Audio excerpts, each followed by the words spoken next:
Good evening, ladies and gentlemen, and thanks for taking the rendezvous with us right here on Spectrum Television. It is the APM Bilingual Newscast. Making news tonight, Joseph Betty Assomo, Minister of Defense, has requested over 200 billion CFA francs before the Ayayi Commission this day for public security initiatives in the upcoming 2025 financial year, where he is one of the over 10 ministers to present and defend their budget before Parliament this day. Details will be yours in tonight's edition of the APM Bilingual Newscast. Well, in the course of 3 days, experts from the COMIFAC member countries will explore the application of AI and drones to enhance the forest conservation and biodiversity in Central Africa. Well, the 3 days conference aims to foster collaboration and innovative solutions for sustainable environmental management in the region. Details will be yours in tonight's edition of the APM Bilingual Newscast. Good evening once again, ladies and gentlemen, and thanks for joining us. Well, tonight's news opens in the French language with you, Makidali Dinitum. Good evening. Good evening, Oni Ladonnette. Mesdames, Messieurs, bonsoir et bienvenue dans ce journal bilingue. Nous vous le disions dans les titres. Au Parlement, les membres du gouvernement se succèdent pour défendre leurs budgets respectifs. Ce matin, la Commission des finances et du budget a reçu une dizaine de ministres, dont celui de la Défense. Joseph Betty Assomo a requis plus de 200 milliards de francs CFA afin de mener des activités de sécurité publique. Olivier Bouzike pour les détails.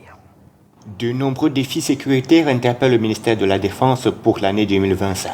Entre autres, les crises de sécurité au nord-ouest, sud-ouest, dans le septentrion, la lutte contre le grand banditisme, la piraterie maritime, les accidents de la circulation, les trafics divers, la maintenance des équipements militaires nécessitent une enveloppe de 364 milliards 860 millions de francs CFA. C'est la requête formulée par le ministre délégué à la présidence, chargé de la défense Joseph Betty Assomo, auprès des membres de la commission Ayayi. Pour sa part, le ministre des Affaires sociales a sollicité 25 milliards 225 millions pour l'amélioration des conditions de vie des couches vulnérables. Notre plan d'action sera axé déjà sur la prise en charge holistique des enfants déplacés internes du fait de la crise dans les régions du nord-ouest et du sud-ouest, les enfants réfugiés dans la région de l'Est, et puis les enfants victimes de trafic et de traite. Nous allons également poursuivre, n'est-ce pas, la modernisation du Centre national de réhabilitation des personnes handicapées de Yaoundé, de Touguébé, avec la finalisation de la première phase et le lancement des travaux de la deuxième phase. Évidemment, nous finalisons l'opérationnalisation du centre de réhabilitation des personnes handicapées de Maroua. La phase de défense des budgets se poursuit ainsi à l'Assemblée nationale. And the promotion of women and the family have submitted budget requests of 33 billion CFA francs and 10 billion respectively for the 2025 financial year. Let's listen to the actions related to these allocations. Even the amount of allocation, budgetary allocation of my ministry. With this, if I was authorized, I cannot build more than 5 vocational trainers.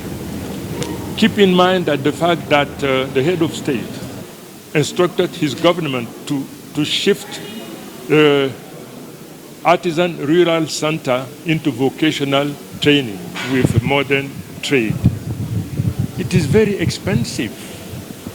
We have to do this because there are roughly 300. We have to transform them. A lot of money has to be involved. Where to find it? The major problem that we are confronted today is to raise the issue of putting in place funds dedicated to finance vocational training nationwide. With 2-3 billion, it is impossible to build one single vocational training up to date.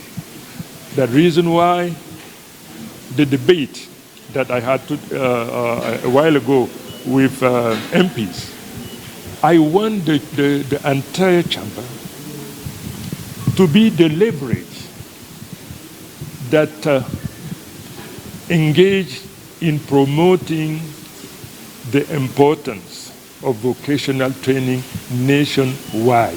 All women is vulnerable to violence and it's exposing her, particularly at this moment. We are on the 16 days of activism to eliminate violence on women and girls. And if you can capacitate those women, you can empower them so that they can be financially independent. We are going to get them out of that vulnerability. Now we also have protection, development of families and protection of women. Now our families have serious problems. We have many children who have no certificates. We have couples who got court certificates and we encourage them to register the children even soon after birth so that they don't have to. And those who live without any legal document need a system to get the work and by organizing collective court marriages, stabilizes them, does not make them that important. Et puisqu'on parle de budget, préparez-vous à vivre une autre augmentation du prix des carburants à la pompe en 2025. C'est la troisième révalorisation depuis 2022. Et pour les économistes, la vie sera davantage difficile au Cameroun. C'est en tout cas l'analyse de l'économiste Louis-Marie Cardeux, joint par Léla Renganzeu. Reportage.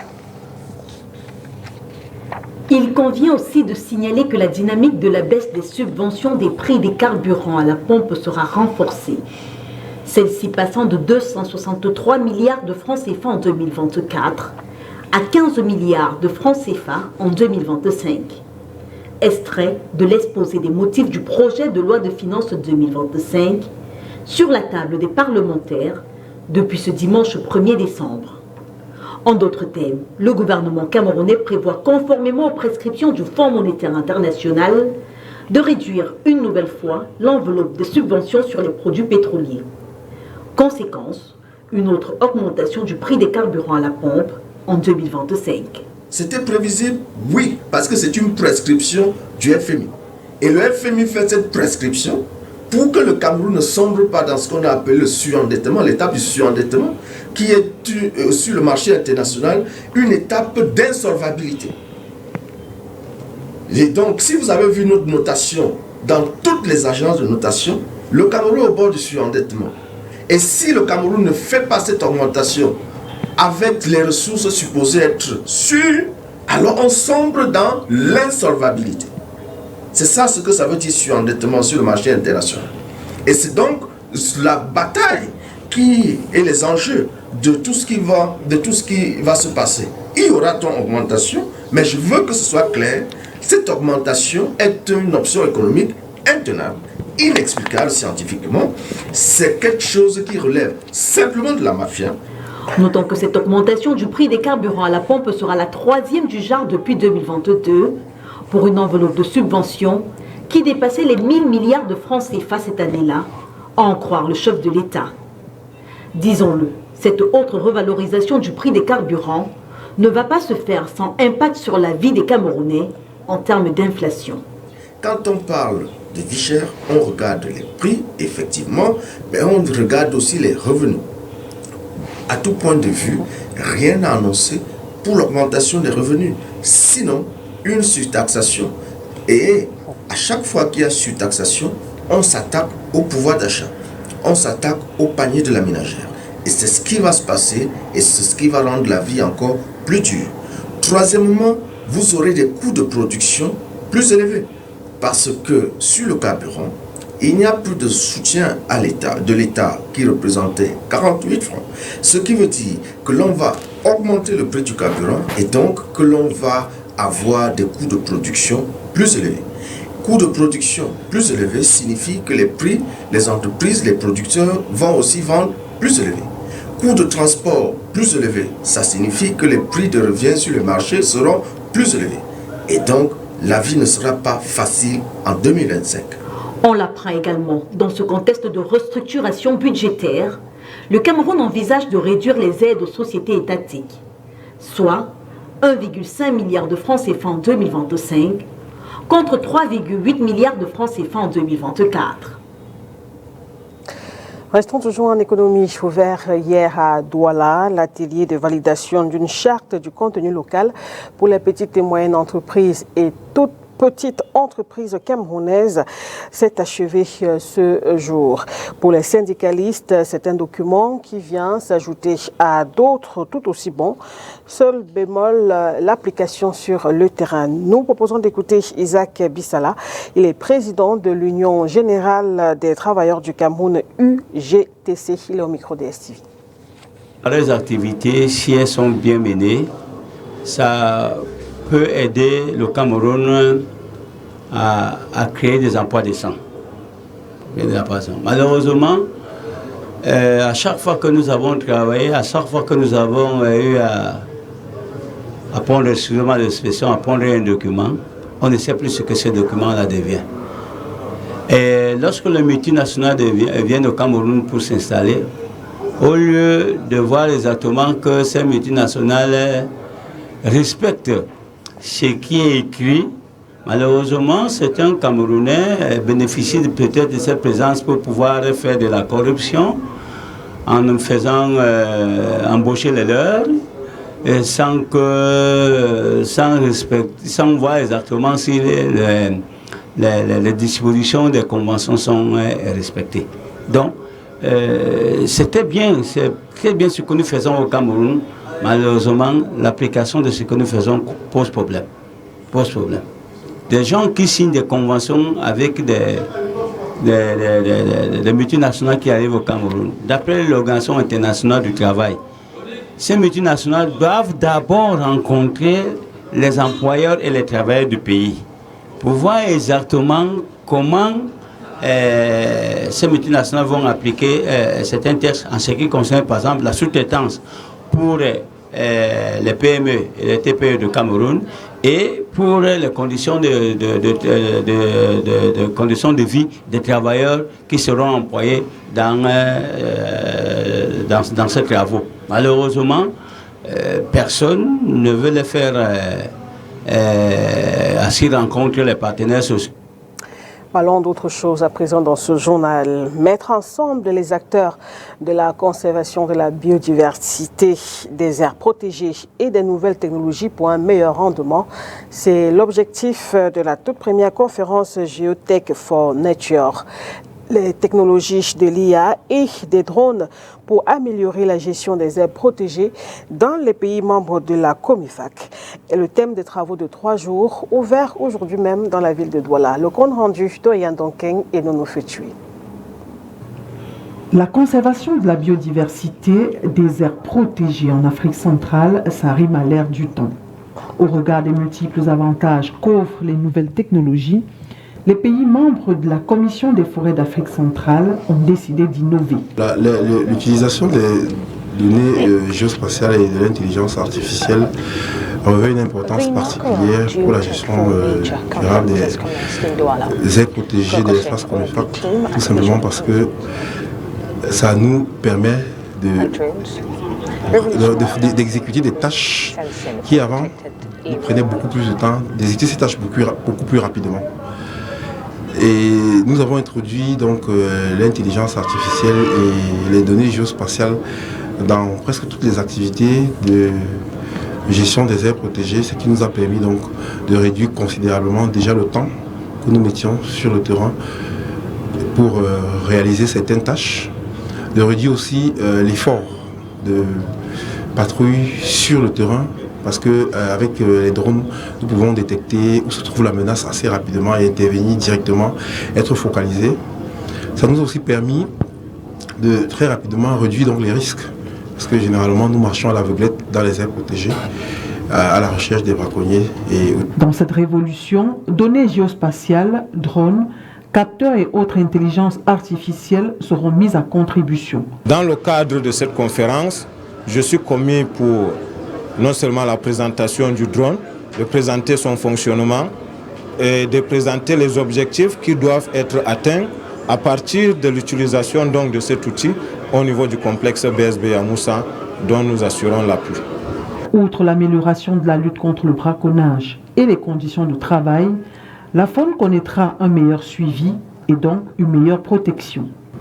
L'élément aussi important, c'est l'intégration de ces technologies émergentes dans le biomonitoring, qui est le suivi de la dynamique des populations animales au sein des aires protégées.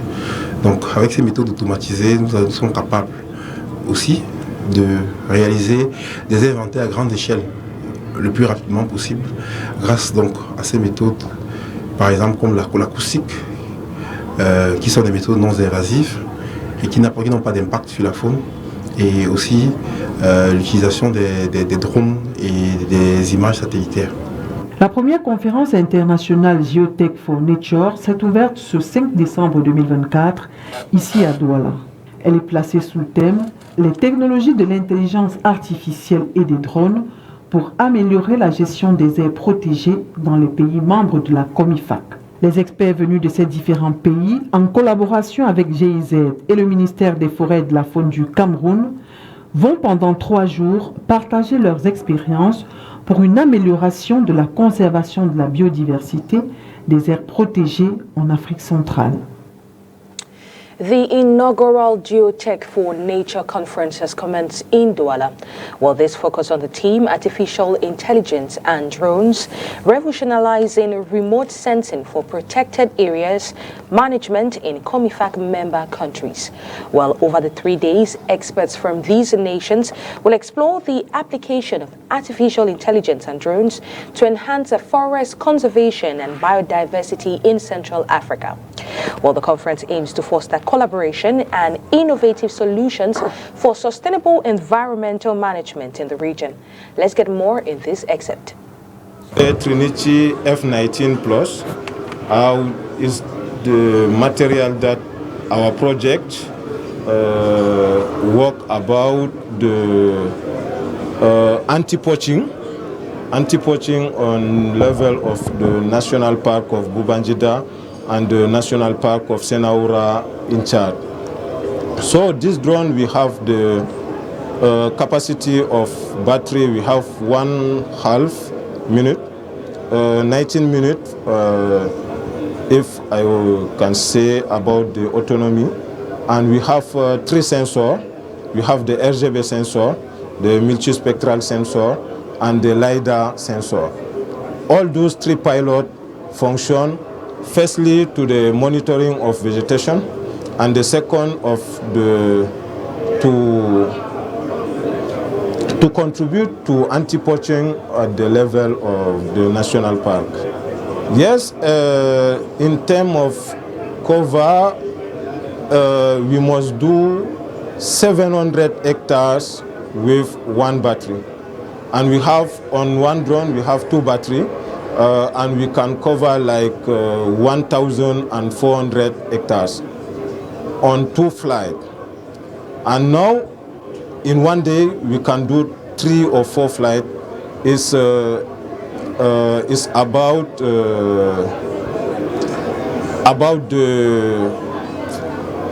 the meteorological prevision. Yes, about the meteorological prevision, and that you can know if you can fly it or no. Et on parle culture à présent. Le Cameroun a l'honneur dans le monde.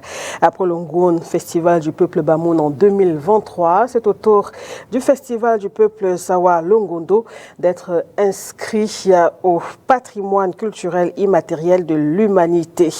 C'était notamment hier. Connu depuis le 5 novembre dernier, cette information a donc été rendue publique hier mercredi au cours de la 19e session du comité intergouvernemental de sauvegarde du patrimoine culturel immatériel de l'UNESCO. Les travaux se sont tenus du côté du Paraguay. Plus de détails avec vous, Henri Ngoué.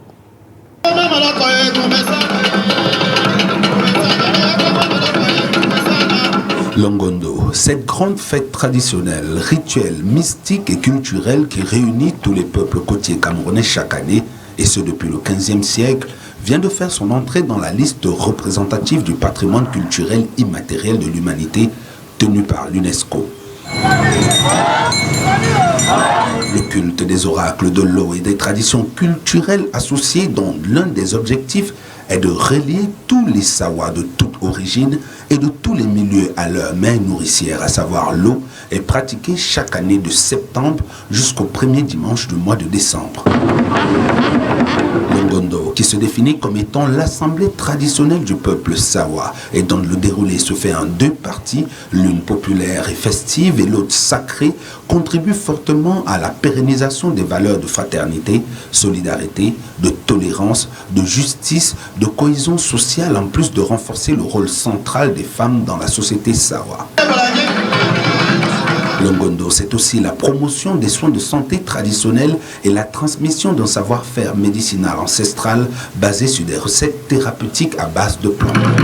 Tous ces éléments et bien d'autres contenus dans le dossier Cameroun est défendu à ses assises de la 19e session du comité intergouvernemental de sauvegarde du patrimoine culturel immatériel par la délégation camerounaise conduite par Sa Majesté Ekwala Isaka Dedo James, chef supérieur du canton d'Edo et représentant du Ngondo, marque au travers de cette reconnaissance internationale l'aboutissement d'un long processus entamé depuis des années et qui avait déjà été mis en lumière par l'inscription de cet événement culturel de grande envergure à l'inventaire général du patrimoine culturel matériel et immatériel au Cameroun. C'était en novembre 2019. Aujourd'hui, le Ngondo vient rejoindre la musique polyphonique des pygmées Aka de Centrafrique, les tambours du Burundi, la rumba congolaise et le ngwen dans le portefeuille des éléments représentatifs de la sous-région Afrique centrale. Le Ngondo appartient au Cameroun et désormais au monde entier. C'est en tout cas ce qu'il faut retenir de la déclaration du président en exercice du Ngondo. Je vous propose de l'écouter au micro de Spectrum Télévision. Au Paraguay, Amérique latine, la communauté internationale tout entière, réunie à l'occasion de l'Assemblée générale ordinaire de l'UNESCO, a honoré le Cameroun par l'inscription solennelle du mot Assemblée traditionnelle du peuple Sawa, culte des oracles de l'eau et des traditions culturelles Sawa au patrimoine culturel et immatériel de l'humanité. Cette reconnaissance est l'expression vivante de nos valeurs, de nos traditions et de notre lien sacré avec la nature et les ancêtres. Ce patrimoine reflète notre identité collective, la richesse de nos savoirs et notre rôle dans le dialogue interculturel mondial. En cette circonstance historique et exceptionnelle, le peuple sawa tient particulièrement à exprimer sa profonde gratitude au chef de l'État, son Excellence, M. Paul Biya, pour l'implication permanente et l'accompagnement de tous les instants. Au gouvernement camerounais, singulièrement au ministre des Arts et de la Culture et auprès des instances internationales en vue de cette victoire. Le Ngondo remercie également l'UNESCO et ses États membres pour cette reconnaissance universelle. Elle est le témoignage du travail acharné accompli par les gardiens de la tradition, les associations culturelles et les experts dévoués à sa préservation, à sa transmission, à sa diversité et sa richesse plurielle. Désormais, le Ngondo appartient au Cameroun et à l'humanité tout entière.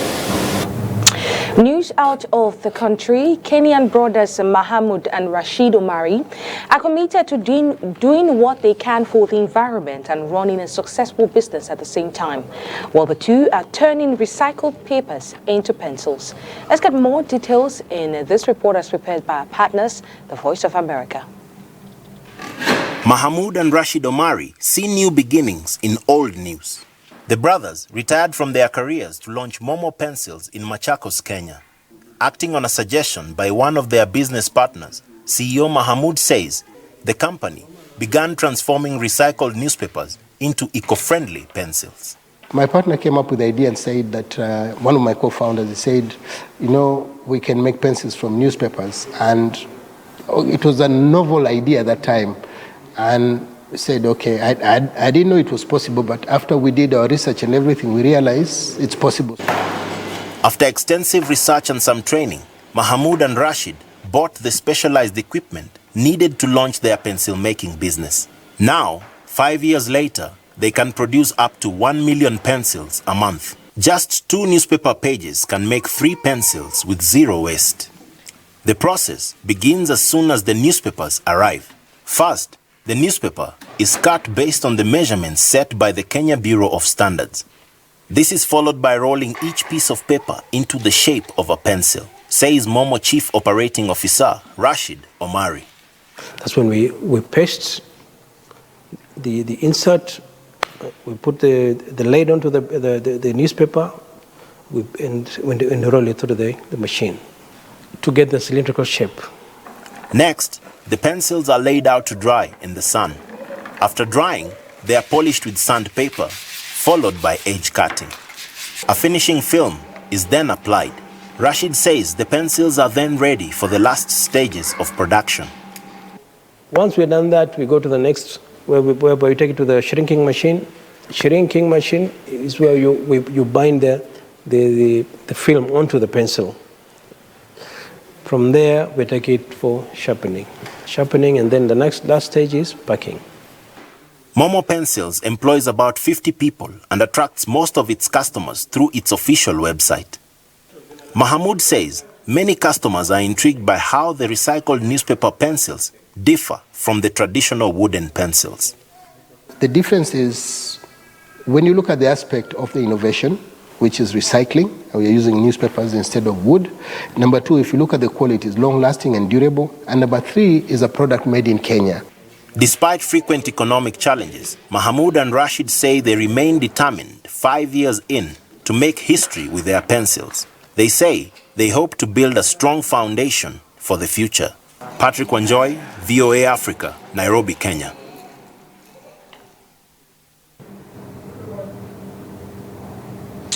And in sports, the Cameroon Handball Lionesses have been eliminated from the African Women's Handball Championship by Senegal 1926 in the quarterfinals. Well, this defeat ends their quest for qualification to the 2025 International Handball Federation Women's World Championship. Let's get more details in this report. The Cameroon Handball Lionesses faced a disappointing exit from the African Women's Handball Championship after succumbing to Senegal with a final score of 19-26. This loss not only marks an early departure from the tournament, but also extinguishes their aspirations of qualifying for the prestigious 2025 IHL Women's World Championship. The match unfolded with Cameroon trailing at halftime, ending the first half with a score of 10-14. Despite their efforts, they were unable to close the gap in the second half, which concluded at 9-12 in favor of Senegal. Critics have pointed to the late disbursement of player bonuses by the ministry as a significant factor to this defeat. The players took to the court for their opening match in the tournament without clarity on when or how they would receive their hard-earned bonuses, which undoubtedly affected their morale and focus. This uncertainty undermined weeks of intensive training and preparations in Japoma, leaving them at a disadvantage in such a high-stake environment. In other quarter-final action, Egypt edged out host nation Democratic Republic of Congo with a nail-biting score of 23-22. The match was highlighted by an outstanding performance from goalkeeper Ali Gomam Mai, who delivered an impressive 11 saves, proving crucial in securing Egypt's place in the semi-finals. Defending champion Angola continued their quest for glory by decisively defeating Algeria 34-15. The Pearls of Angola showcased their dominance on both ends of the court, demonstrating exceptional teamwork and strategic execution. With this victory, Angola not only advanced to the semi-finals, but also secured their 18th qualification for the IHF World Championship in 2025, solidifying their status as a powerhouse in African handball. On the other hand, the Congolese team faced disappointment as they fell short against Tunisia, losing by 4 points with a final score of 28-24. Despite their valiant effort, Tunisia's disciplined defense and effective counterattacks proved too much for Congo to handle. Well, that report puts an end to tonight's edition of the APM Bilingual Newscast. Do have a wonderful night in the company of our programs. So good night to you, Makeda Liji. Au revoir, Oni Ladonnette, mesdames, messieurs. Merci de votre attention. Au revoir.